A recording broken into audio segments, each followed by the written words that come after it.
Hai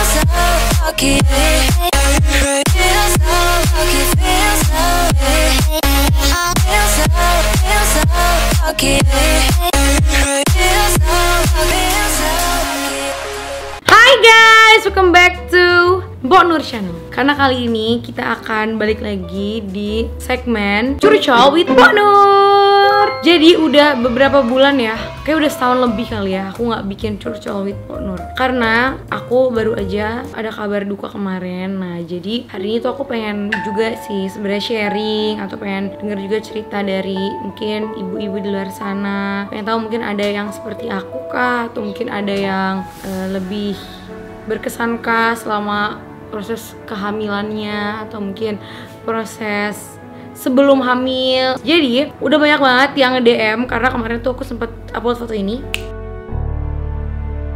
Jadi guys, kita akan baca-bacain cerita dari ibu-ibu semua, atau dari bunda-bunda, atau dari nenek-nenek, atau semuanya, atau dari kakak-kakak. Tapi tenang aja, karena aku tidak akan share nama kalian. Jadi tenang aja, kalian boleh cerita sevulgar apapun. Oke, kita akan menceritakan cerita yang pertama. Dear Mbok Nur, kami adalah pejuang garis 2 yang hampir 13 tahun berjuang memiliki keturunan. Usia semakin bertambah dan rawan hamil. Kami lelah harus bolak-balik ke dokter dan dari satu pengobatan alternatif ke alternatif lainnya. Sekarang kami pada tingkat kepasrahan bahwa dialah Allah sang pemilik hak prerogatif yang menciptakan dan pemberi. Kami ikhlas melepaskan keinginan kami. Bismillah, doakan kami.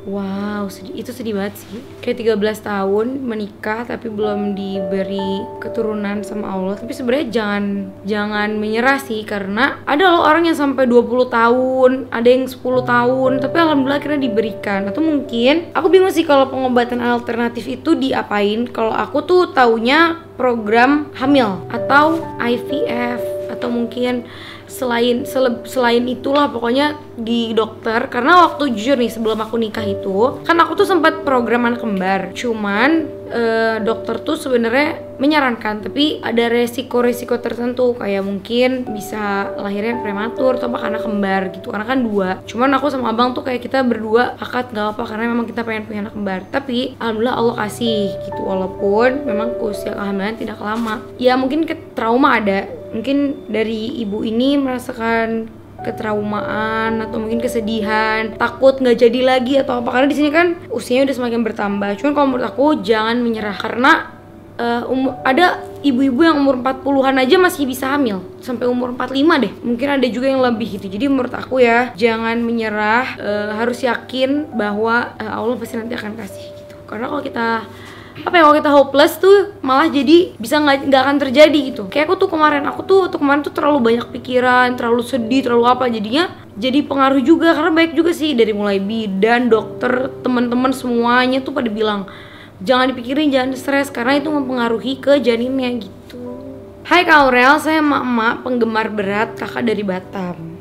Hai. Saya udah usia 34 tahun dan mempunyai 2 anak perempuan dan anak 1 umur 12 tahun dan yang adiknya umur 5 tahun.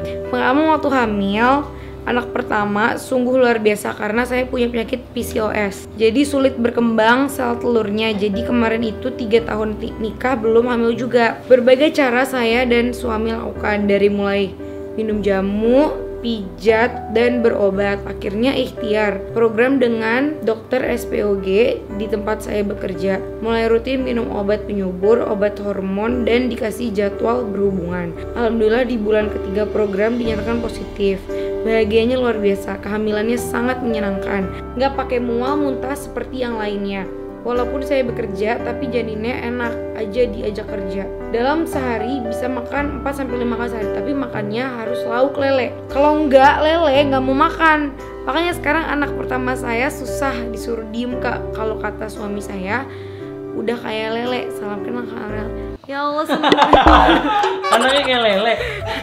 Mungkin nggak bisa diem gitu, aktif. Iya sih, lele gitu juga. Tapi seru banget ya, maksudku. Ini berarti hamilnya tuh hamil kebo karena nggak merasakan mual, muntah, pusing, atau mungkin bekerja tuh maksudnya tetap kuat gitu. Karena pengalaman aku tuh yang kemarin, memang aku awal-awal tuh ya nggak ada mual, nggak ada muntah, nggak ada apa-apa. Cuman tiba-tiba ya itu seperti yang udah diceritakan guys. Jadi memang setiap orang itu kan beda-beda. Ada yang mungkin kuat, ada juga yang mungkin kebo hamilnya. Jadi mau jumpalitan tuh, mau kerja kemanapun ada loh. Aku sempat baca DM kemarin tuh, ada ibu-ibu cerita katanya sampai 9 bulan tuh masih naik bis, naik apa, jalan-jalan apa segala macem tuh masih fine-fine aja. Ada yang malah yang naik pesawat juga gitu. Jadi tergantung gitu. Tapi sebenarnya itu juga tergantung mindsetnya sih. Kalau mindset kita kuat, insya Allah kuat. Tapi kalau mindsetnya kita, aduh takut ini, takut itu, malah nanti jadinya akan seperti itu. Jadi selamat ibu, seneng banget akhirnya sudah bisa memiliki anak 2. Halo, perkenalkan kak, usiaku 34 tahun. Aku salah satu fans kak Loli. Jadi aku dulu setelah menikah, aku menikah waktu usia 23 tahun. Jadi lulus kuliah terus nikah. Karena aku juga nggak suka pacaran lama-lama, setelah menikah 1 bulan kemudian aku positif hamil. Tapi setelah usia kandungan 6 minggu aku keguguran dan aku kuret untuk pertama. Alhamdulillah kemarin aku tuh nggak dikuret karena memang pas dicek tuh udah bersih dan memang usianya aku tuh belum nyampe 6 minggu gitu, masih di bawah, baru 3 minggu kali ya, 3 minggu atau 4 mingguan gitu. Oke, lalu aku cek torch transvagina suami, cek sperma, hasilnya bagus semua. Kemudian bulan berikutnya aku hamil lagi setelah dan keguguran lagi sampai 8 kali. Begitu. Terus yang terakhir aku cek torch, ternyata ada rubella dan CMV yang lumayan tinggi. Padahal sebelumnya tidak ada. Lalu aku pakai pengobatan prof di salah satu rumah sakit di Jogja. Tapi tetap pakai dokter juga. Alhamdulillah 5 tahun kemudian aku hamil. Alhamdulillah. Dan janinnya kuat selama 9 bulan. Aku nggak flek sama sekali. Tapi catatan tetap hati-hati dan nggak boleh capek. Makanan tetap dijaga sama jangan ingat-ingat yang sudah-sudah, termasuk membahas keguguran yang sudah-sudah. Semangat kalau Li, pasti bisa sayang. Jaga pola makan, jangan kecapean, dan hati selalu dibuat bahagia. Karena memang guys, salah satu pengaruhnya juga tuh mungkin karena dari awal pernikahan sampai kemarin tuh dokter bilang aku tuh lagi capek gitu tubuhnya. Jadi dihitung capek tuh dari awal nikah sampai kemarin tuh kan dari ngurusin pernikahan, honeymoon, pergi ini itu. Jadi tuh mungkin tubuhku tuh juga lagi capek gitu. Jadi mungkin kemarin sih aku udah, pas aku hamil itu aku udah cek torch, cek semuanya, alhamdulillah aman. Sampai ke HIV juga alhamdulillah aman, gak ada, alhamdulillah banget. Cuman memang mungkin nanti sih dokter menyarankan aku setelah haid yang pertama ini nanti aku mau cek darah lagi, mau cek lagi semuanya lebih lengkap lagi. Jadi alhamdulillah selamat akhirnya bisa punya anak setelah 8 kali keguguran. Ya Allah, itu tuh ya, aku kemarin 1 kali aja ngerasanya ya Allah sedihnya setengah abad gitu, kayak sedih banget. Cuman sekarang alhamdulillah udah ikhlas gitu, karena memang katanya juga nggak boleh terlalu berkepanjangan sedihnya. Hai Loli, aku mau sharing. Pasca aku hamil nih, kebetulan aku nungguin garis 2 hampir 5 tahun. Sampai akhirnya I have a daughter katanya. Pengalaman hamil pertama seru, sedih, tapi endingnya bahagia. After aku dinyatakan hamil, aku coba tes darah agar anakku lahir sehat tanpa kurang sesuatu apapun. Nah, kemarin aku pas lagi hamil aku juga cek darah. Ternyata itu penting banget guys, supaya kita bisa tahu gitu loh, apa baik janin kita tuh berkembang atau tidak gitu. Tapi hasilnya tokso positif and rubella positif. Ya Allah, aku panik saat itu usia kandungan aku baru udah 3 bulan. Pas mau konsul ke dokter, aku cuti. Via phone tetap masih panik. Akhirnya aku nyari dokter lain di daerah Pamulang. Kabar yang bikin shock adalah jika anakku lahir jadi tak sempurna. Aduh ya Allah, sedih banget. Presentasinya 50 lahir sesuai harapan, 50%-nya tidak. Aku makin panik, galau, dan gak tenang. Sampai aku ketemu dokter aku lagi, dan kabar baik aku dapat dari dia. He's a good doctor, humble also. Dulu dia praktek di RSPI dan Asih Blok M. Dia jelasin pakai teori dia. Jangan takut, dia sempurna. Tapi nggak kelar di sini aja. Semakin besar kandungannya, ternyata kistaku itu ikut membesar. Hasil tak ada cara lain kecuali sesar, dan alhamdulillah anakku lahir sempurna.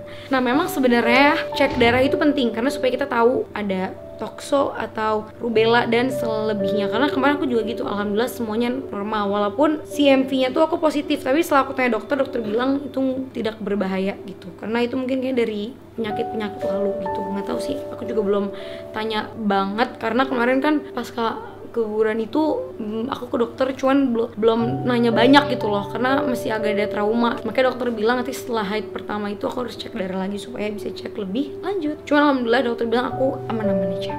Oke, pregnancy story selanjutnya. Assalamualaikum.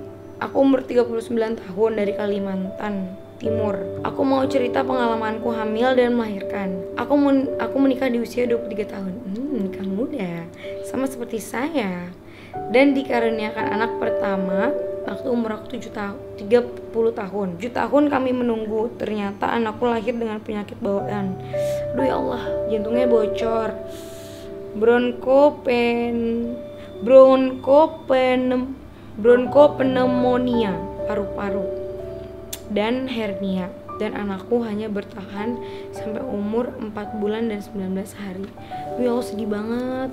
Apa mungkin ibunya ini belum cek kali ya? Karena ya aku sempet tahu juga dari Bunda Shanti. Jadi mungkin nggak di semua rumah sakit ya, ada di beberapa rumah sakit. Dan kemarin baru tahu juga dengar cerita dari orang bahwa di rumah sakit Bunda itu udah ada cek darah yang dicek sampai anaknya ini tuh nanti ada kekurangan nggak atau apa nggak, itu bisa dicek lewat darah. Nah itu aku juga sempat tahu dari Bunda. Cuman kalau dulu Bunda Shanti kan karena udah beberapa tahun yang lalu itu belum ada alatnya katanya, jadi harus dibawa ke Singapura atau dibawa ke Amerika, nggak dibawa ke Jerman supaya bisa dicek gitu loh. Jadi mungkin ini pembelajaran juga untuk ibu-ibu di luar sana, cari rumah sakitnya yang bisa cek darah sampai mengetahui, maksudnya jelas gitu nanti kedepannya ada gimana.